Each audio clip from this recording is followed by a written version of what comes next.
Dr. Fred Meyer. Uh, this is another talk on Buddhist enlightenment, and this is the second part of a two-part series on Enlightenment Teachers.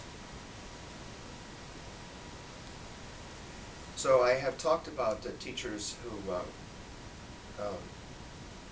are at a very high level, teachers that we will need to encounter at some point on the path.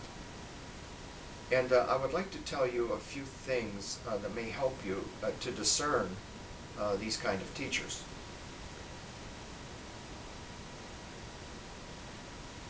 One thing that you will find with them is that when you look at them, you will see enlightenment. They are enlightenment in the flesh. If they lift a glass, or they're speaking, or they're walking, or anything they do, teachers at this level, everything that they do, every moment that you look at them, you see their activities come from the mind of enlightenment. You see what they're doing comes from a vast, still, restful, a vivid mind. And so, over and over again, they're showing you the nature of that mind. And of all the things that enlightenment teachers do, this, from my standpoint, was one of the most important. Because when I saw enlightenment in my teacher, I knew that it existed. Up until then, it had just been a myth to me. And I think, unfortunately, there are a lot of people in this world who may spend their life uh, uh, interested in enlightenment, who may never see it. So it's fantastic to actually see enlightenment. And then the next thing is that you're seeing that a human can do it, that a human is capable of attaining enlightenment. In the instance of my teacher, I mean, he was a highly developed human, obviously, but still he was human. And if one human can do it, another one can as well. So it's very encouraging to see enlightenment. Another thing at teachers at this level that I want you to be alerted to is they can also transmit enlightenment to you. They have the ability in their presence to give you this sense of what enlightened mind is like. And you should be alerted to that when you're with them. With teachers, if you notice that your mind changes, that it becomes more vast and restful, and things become more vivid, or you feel a strong sense of love or kindness in their presence. These are indicators of the kind of person that I'm talking about. Obviously, it's wonderful that anyone attains enlightenment, but as a student, um, this is an old saying, but you should keep it in mind about teachers. As a student, you should not think that you are there for them. Okay? The great teachers, they are there for you. Okay?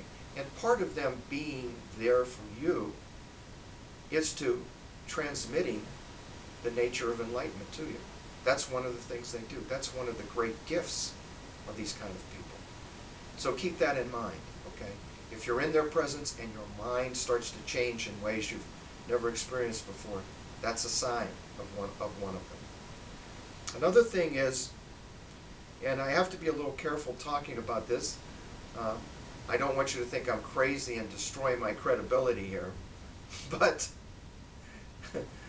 I have to tell you in truth, they are very magical. I mean, they will do things that when someone relates them to you, you might wonder if the person relating it is playing with a full deck, okay? But I'm sorry, that's the way they are, and you should be alerted to the fact that they are magical. How are they magical? Well, this never happened to me, but things similar to it have happened to me. Um, you know, for example, say you have a really deep-seated fear of frogs. You are terrified by frogs.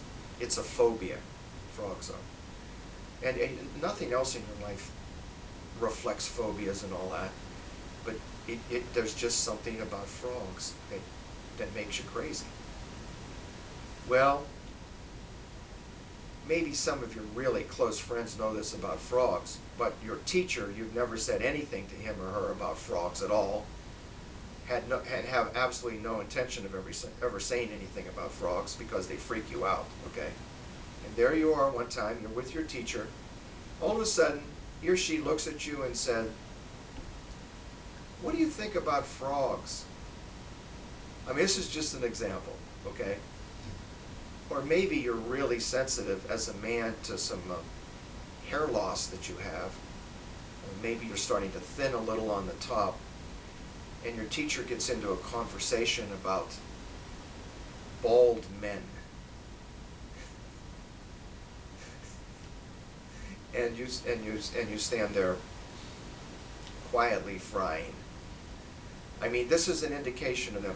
And it's not always uncomfortable. Sometimes it's incredibly wonderful. But it's that they understand you at a level that no one else does. And in an instant, quickly, they understand you.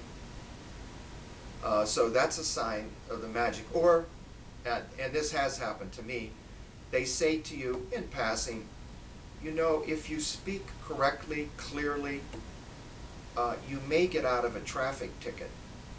And the next day, a policeman pulls you over for going the wrong way on a one-way street, and you speak clearly and as intelligently as you can, and the officer lets you off on the ticket, lets you off from the ticket, and this never happens in this area where you are. I mean, these are the sort of things, these sort of really unusual and connections that happen in your life that you've never experienced before. So be alert to the magic of these teachers as well. So sort of like in summary, um, clues that I have learned in my life through being at least with one very great teacher, it's to look for someone who is enlightenment, who when you look at them you see enlightenment, what it's like, and who can transmit that enlightenment to you, can change your mind in their presence, and who is also, well, speaking of my teacher, crackling with magic. That's the way he was. So I hope you found these comments of help to you, and I sincerely hope that at some time in your life you meet a teacher as I did. I am so grateful. Thank you so much for listening.